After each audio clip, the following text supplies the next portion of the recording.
Dios le bendiga, hermanos. Es un privilegio para mí una vez más compartir con ustedes la palabra de Dios. Le doy gracias a a todos los hermanos que han estado orando por nuestra familia. Igual manera nosotros estamos orando por ustedes, y también quiero darle gracias a todos los que me han mandado felicitaciones. El día viernes era mi cumpleaños. Muchas gracias, y que Dios les bendiga por siempre recordarse de su servidor.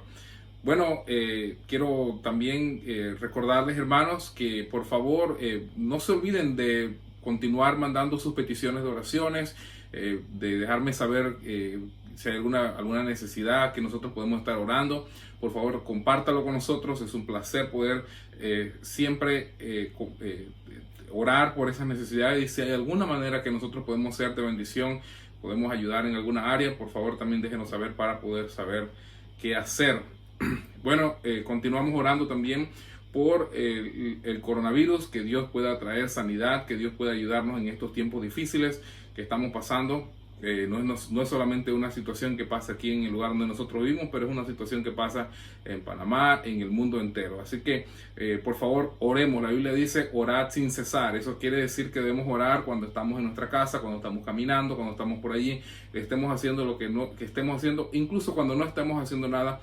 Recuerda pedirle a Dios que nos ayude, que traiga, que nos dé fortaleza en estos tiempos difíciles, y para aquellas personas que han perdido algún familiar, pedirle a Dios por ellos para que Dios les pueda dar fortaleza. Hay muchas personas, miles de personas que han fallecido, y familiares que están con quebrantos de corazón en todo el mundo. Y oremos por esas personas, que Dios les pueda dar fortaleza, y sobre todo que puedan conocer a Jesús como su Salvador personal, que es la cosa más importante. Y bueno, hermanos, en esta mañana queremos ir inmediatamente a la palabra de Dios, y quiero compartir un pasaje con ustedes en el libro de Lucas. Vamos a mirar en el libro de Lucas.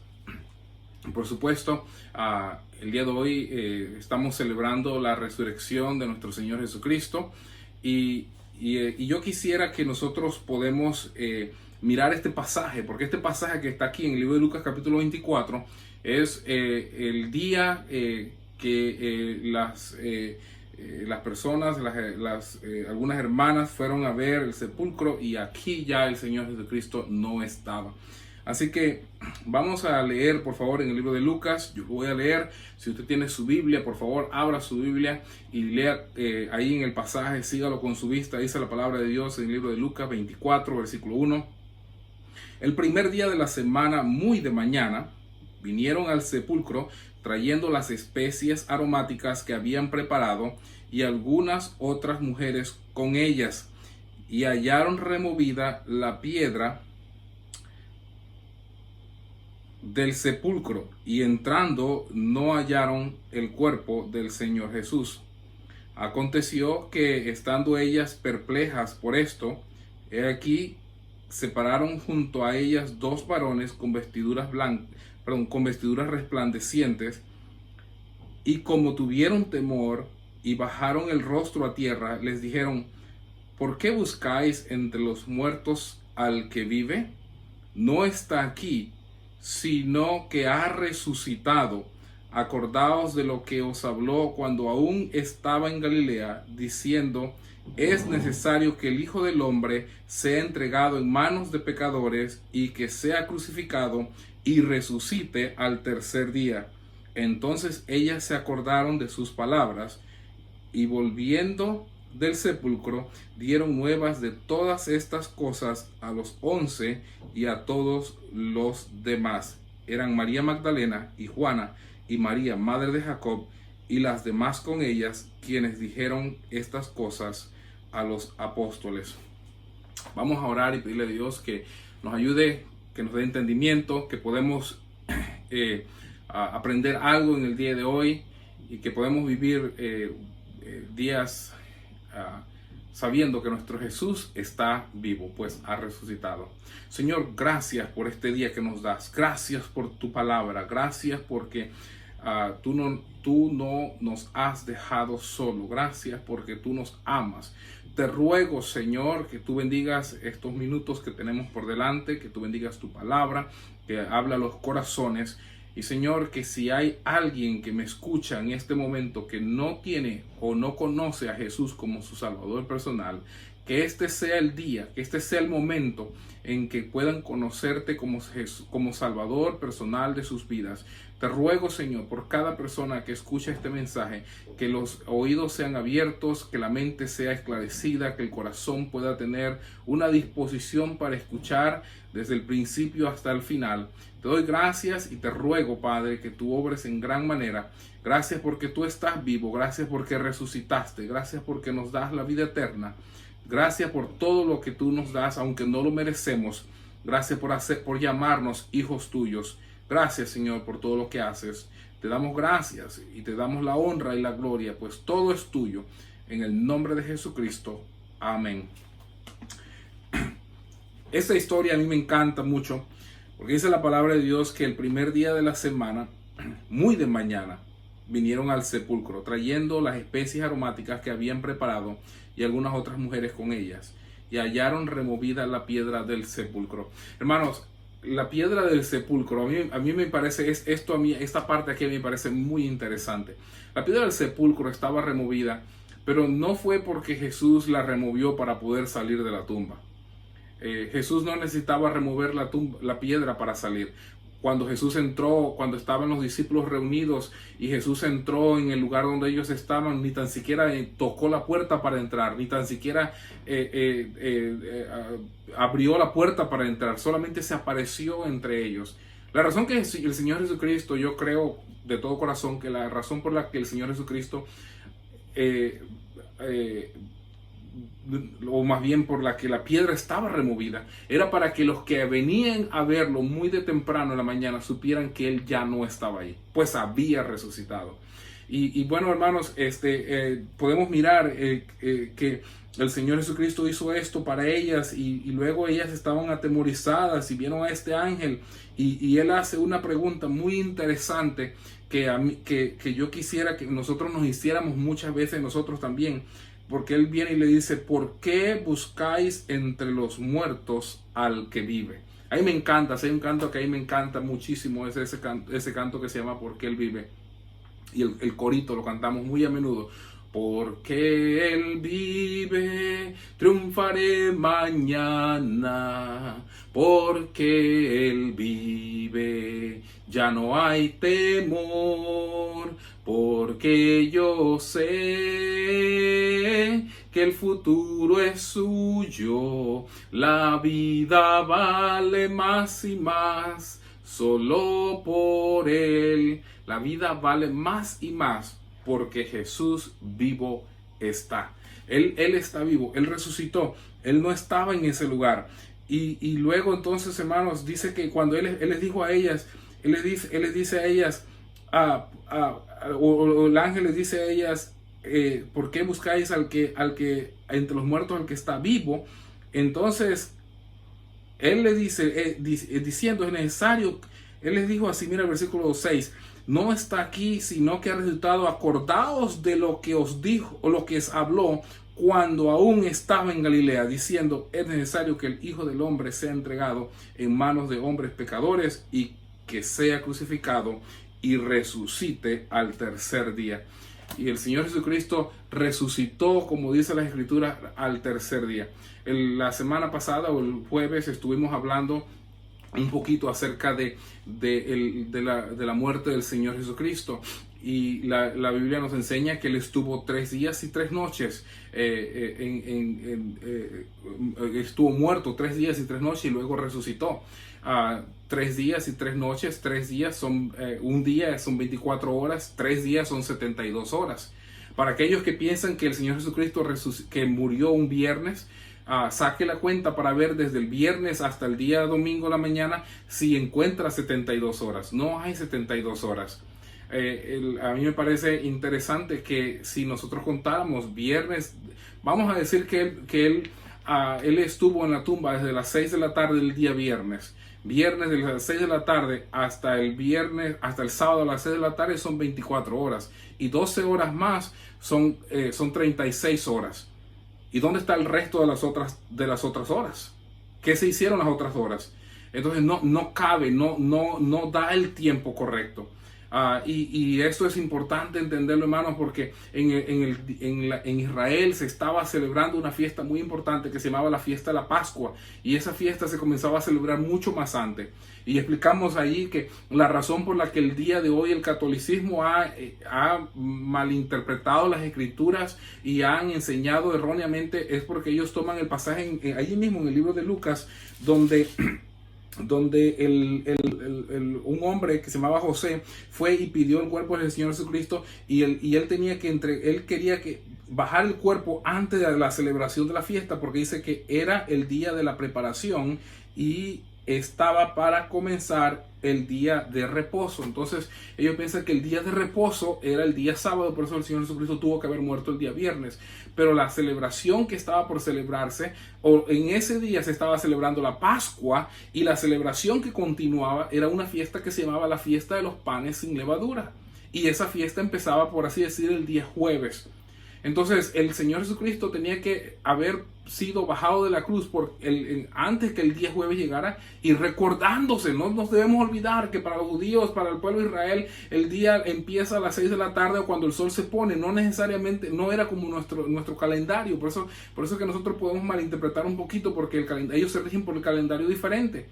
Y entonces ellos lo bajaron y lo sepultaron, y entonces en este punto nosotros vemos que esa es la celebración que comienza a pasar en ese momento. Ahora, habían 2 sábados y hablamos de eso un poquito. Hay muchos más días de reposo en una semana. No solamente el día sábado era un día de reposo, pero habían otros días de reposo durante la semana o durante otras semanas que se celebraban en el pueblo de Israel. En esta semana específica habían 3 celebraciones especiales, y yo quisiera que usted las notara. Voy a ser muy rápido, yo no voy a poder explicar todo, pero voy a hacer lo más rápido posible. Yo quisiera que usted pensara en estas 3 celebraciones. La primera celebración era la celebración de la Pascua. Esa Pascua recordaba cuando la muerte iba a entrar a la casa de todos los que estaban en Egipto y en Israel en los días de las 10 plagas.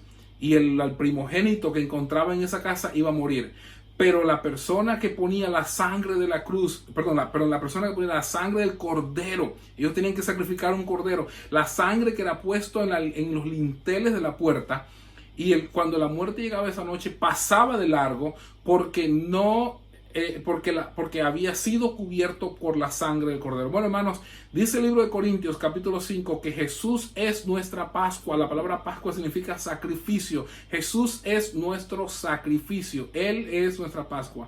Él celebró la Pascua con su propio cuerpo. Él lo dio por nosotros en la cruz del Calvario, y derramó su sangre para que todos nosotros que creamos en Él podamos ser bañados, nuestras puertas, nuestros linteles de nuestro corazón, con su sangre preciosa. Esa era esa celebración que se estaba celebrando.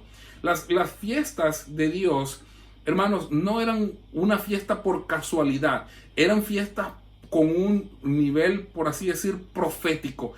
Las fiestas nos decían lo que iba a suceder más adelante. Luego venía la fiesta de los panes sin levadura, y los panes sin levaduras eran una fiesta especial porque el pan, a propósito, no tenía levadura. Y todo esto es simbólico. Ese pan sin levadura representa el cuerpo de nuestro Señor Jesucristo. La levadura representa el pecado.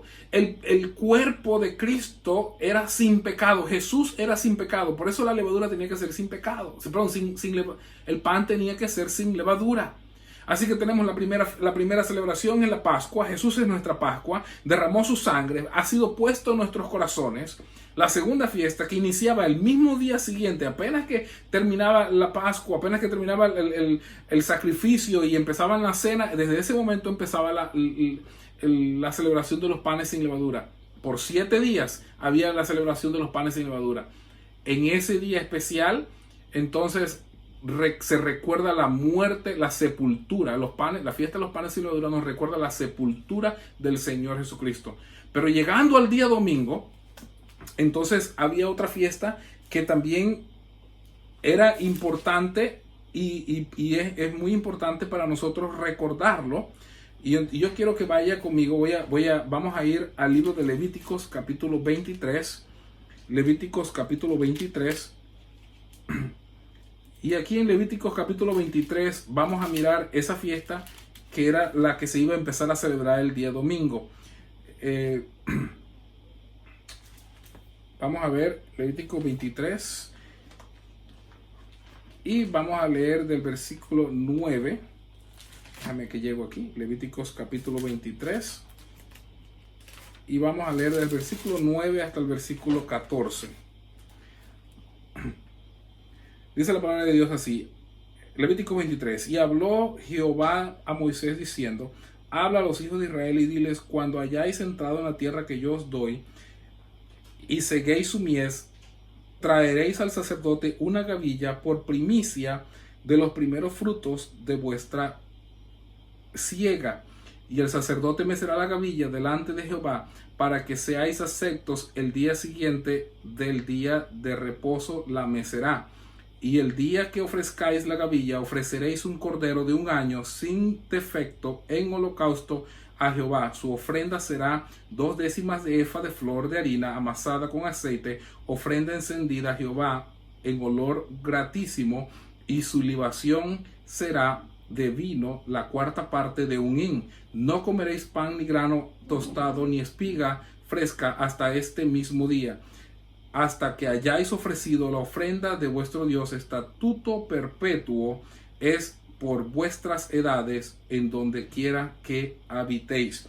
Si ustedes miran el versículo 10 de nuevo, dice la palabra de Dios, habla a los hijos de Israel y diles, cuando hayáis entrado en la tierra que yo os doy y seguéis su mies, traeréis al sacerdote una gavilla por primicia de los primeros frutos de vuestra siega. La fiesta que estaba por celebrarse el domingo, recordamos de nuevo, miércoles se celebraba la Pascua, jueves se celebraba la fiesta de los panes sin levadura, jueves era un día de reposo, el viernes continuaba la fiesta de los panes sin levadura hasta el sábado, pero el domingo venía una fiesta muy importante, y esa era la fiesta que se le conoce como la fiesta de las primicias. ¿Por qué esta fiesta es importante? ¿Qué tiene que ver esta fiesta con todo lo que estamos hablando?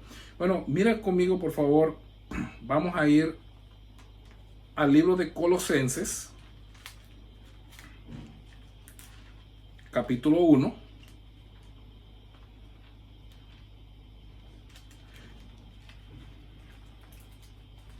Colosenses capítulo 1, y vamos a mirar el versículo 18.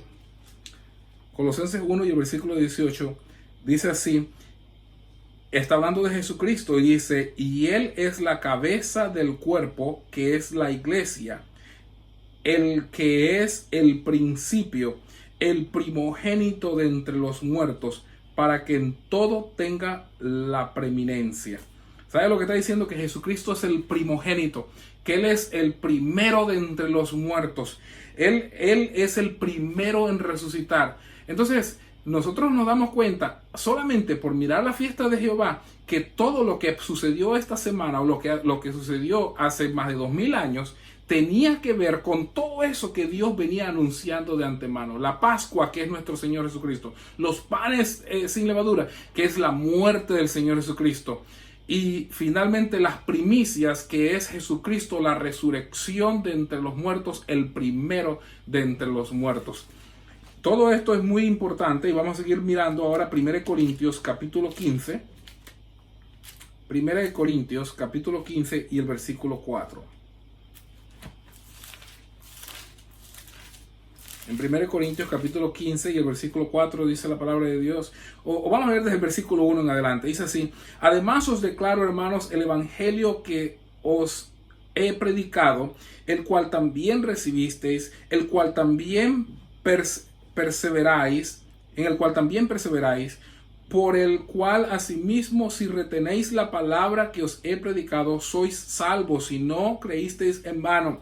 Porque primeramente os he enseñado lo que asimismo recibí, que Cristo murió por nuestros pecados conforme a las Escrituras, y que fue sepultado y resucitó al tercer día conforme a las Escrituras, y que apareció a Cefas y después a los 12, después apareció a más de 500 hermanos a la vez, de los cuales muchos viven aún, y aún otros ya duermen. Después apareció a Jacobo, después a todos los apóstoles, y al último de todos, como un abortivo, me apareció a mí. Entonces, hermanos, vemos aquí que el Señor Jesucristo, uno de los versículos que ahí me encanta a mí aquí, lo que dice del Señor Jesucristo, que fue sepultado y que resucitó al tercer día conforme a las Escrituras. Conforme a las Escrituras, ¿dónde estaba escrito acerca de todo esto? Estaba escrito en todas estas historias que Dios nos había revelado en el Antiguo Testamento. Estaba escrito en los profetas, estaba escrito en la palabra de Dios, que nos había dicho que todas estas cosas iban a suceder y nos habían dicho cómo iban a suceder. Claramente lo encontramos en su palabra. Una de las historias que a mí me encanta es la historia de cuando el Señor Jesucristo cuando el Señor Jesucristo murió, iban los discípulos en camino a Emaús, y cuando ellos ven en camino a Emaús iban hablando acerca del Señor Jesucristo, iban hablando de las cosas que le habían sucedido, y el Señor Jesucristo se les aparece y le dijo: ¿qué pláticas son estas que tienen ustedes? Y ellos le dijeron: bueno, es que no has oído, ¿tú de dónde eres? Que no has oído lo que ha sucedido, que el Señor Jesucristo murió y dio su vida por todos nosotros y todas estas cosas. Y luego entonces Él les dice a ellos: ¿Y ustedes por qué son tardos para entender las Escrituras que ya se habían dicho desde antemano? Que Jesús iba a morir, luego iba a resucitar y que iba a estar ahí. Y luego entonces ellos le dijeron, él les dijo que ellos iban a entrar a un lugar, y él siguió caminando hacia adelante y estaba actuando como que se iba. Y ellos le dijeron: venga con nosotros, venga acá donde nosotros estamos. Y entonces él fue entonces con ellos. Y cuando él se dio a conocer a ellos quiénes eran, ellos dijeron: no teníamos nosotros dentro de nosotros un ardor como un fuego cuando nos abría las Escrituras. Es interesante, hermano, porque la palabra de Dios nos había dicho de antemano que todas estas cosas habían de suceder. La Biblia es como un edificio de ladrillos, y que cada ladrillo está colocado en su lugar y en su posición específica, y que este ladrillo, aunque las personas dicen: bueno, la Biblia fue escrita por hombres, pero hermanos, la Biblia no fue escrita por hombres, la Biblia fue inspirada por Dios. Sí, y claro, sí fue escrita por hombres, porque Dios inspiró a los hombres. Pero ¿cómo es que de tantos países y de tantos lenguajes y profesiones todos pudieran concordar en una exacta cosa? Porque este bendito libro, hermanos, es la palabra de Dios. Y toda la información que se nos dio desde un principio es veracidad, es verdad, es todo. Dice la palabra de Dios: la suma de tu palabra es verdad. Hermanos, si hay algo que nosotros necesitamos recordar en este día, es que nuestro Señor Jesucristo vive. Él no está muerto, Él está vivo, y Él quiere vivir en el corazón de toda aquella persona que todavía no lo ha aceptado como Salvador personal. Si usted está escuchando en este momento y usted no le ha pedido a Jesucristo que sea el Salvador de su vida, usted necesita venir delante de Él reconociendo que usted es pecador y que por sus propias obras usted no puede jamás alcanzar la gloria de Dios. Dice la palabra de Dios, porque la salvación es un regalo de Dios, no por obras, para que nadie se gloríe. Esto no de vosotros, pues es don de Dios, no por obras, para que nadie se gloríe. Es un regalo, es gratis. La vida eterna es un regalo que Dios le quiere dar a cada uno de nosotros, nos quiere dar a cada uno de nosotros. Si usted está dispuesto a aceptar ese regalo, dice la palabra de Dios que Él te va a dar la vida eterna. Un carcelero, cuando supo que los discípulos que había puesto preso a Pablo y a Silas, ellos estaban cantando y alabando a Dios y estaban gozosos aunque estaban en las tribulaciones, el carcelero le preguntó a ellos, después de haber visto el testimonio de Pedro y Silas, le preguntó: señores, ¿qué debo hacer para ser salvo? Y en Hechos 16:31 el apóstol Pablo le respondió: cree en el Señor Jesucristo y serás salvo tú y tu casa. Es tan sencillo como creer en el Señor Jesucristo, que el Señor Jesús es el Mesías, que Él es el enviado de Dios, que Él es el Hijo de Dios, que Él es Dios mismo en la carne. Y usted lo cree en su corazón, y usted le invita a él a entrar en su corazón, que Él está vivo, porque no podemos entrar e invitar a alguien que está muerto. pero usted ha creído que Él está vivo y usted lo invita a entrar en su corazón, Él va a entrar y le va a dar vida eterna, vida que nunca jamás se acabará, para siempre. Usted no tiene que pagar, usted no tiene que hacer nada, pero simplemente necesita creer que Él está vivo y que quiere entrar en su corazón. Todos un día todos, sin excepción de ninguno, vamos a arrodillarnos delante de Dios y vamos a confesar que Jesús es el Señor. Yo prefiero hacerlo ahora que estoy con vida, a un día cuando no hay oportunidad de arrepentimiento. Todos lo vamos a hacer. Mi petición para usted que me escucha es, ¿por qué no acepta a Jesús? ¿Por qué no cree que Él es el único que le puede salvar? Y le invita a vivir en su corazón. Él quiere hacer milagros en su vida, Él quiere cambiar su vida, Él quiere ayudarle, Él quiere darle esa paz que sobrepasa todo entendimiento. Esa paz que nos ayuda en medio de la tormenta. Pero necesitamos empezar por creer que Él está vivo, que Él quiere entrar en su corazón y que usted está dispuesto a aceptarlo como su Salvador. Ojalá que estas palabras no se hayan quedado en el aire y que usted en este día esté dispuesto a aceptar a Jesús como su Salvador personal. Padre Santo, gracias porque eres bueno con nosotros, gracias por tu palabra, gracias por las enseñanzas que tú nos das. Te ruego, Señor, que tú nos ayudes a comprender tu palabra cada día más y a vivir para ti, sabiendo que Jesucristo fue el primero en resucitar de entre los muertos y ahora todos los que aceptamos a Él como Salvador, también tendremos la oportunidad de resucitar de entre los muertos y levantarnos para estar con Dios para toda la eternidad. Gracias porque tú nos amas, gracias porque tú nos das la vida eterna. Te ruego, Señor, por cada uno que me escucha, por cada uno de los hermanos que en este día han escuchado este mensaje y que puedan vivir para ti, obedecerte a ti, amarte, o hacer más tu voluntad. Te doy gracias y te pido todo en el nombre de Cristo Jesús. Amén. Muy hermano, Dios le bendiga. Gracias por haber tomado su tiempo para escuchar este mensaje. Bien rapidito, si usted es una persona que todavía no ha puesto su confianza en Cristo, mi petición y mi oración es que usted confíe en el Señor Jesucristo y lo acepta como su Salvador personal. Si usted es un hermano y ya usted tiene a Cristo como su Salvador personal, yo le animo a que usted busque más de Dios, a que usted quiera conocer la voluntad de Dios en su vida. Pídale a Dios que le enseñe cuál es la voluntad de Él. Comience a obedecerle a Él, busque servirle, busque hacer su voluntad. Y aparte, si ya usted está haciendo la voluntad de Dios, tome un momento para darle gracias a Dios por la salvación que Él le ha dado a usted. Dele gracias a Dios porque Él resucitó. Dele gracias a Dios porque Él está vivo. Yo estuve en Israel hace un año atrás, exactamente hace un año atrás. Y cuando yo entré ahí a ese lugar y caminé adentro del lugar que se supone que es la tumba de Cristo, estaba vacía, no estaba ahí. Los grandes hombres que han muerto, sus tumbas están y los cuerpos ahí están enterrados. Pero nuestro Señor Jesucristo no está ahí, pues ha resucitado. Le animo a que desee saber más de Dios, que desee escudriñar más de la palabra de Dios. Busca más a Dios en estos días que estamos teniendo tanta necesidad. Y cuando todo esto pase, también siga buscando de Dios. Dios le bendiga y que tengan un excelente día y que la pasen muy bien.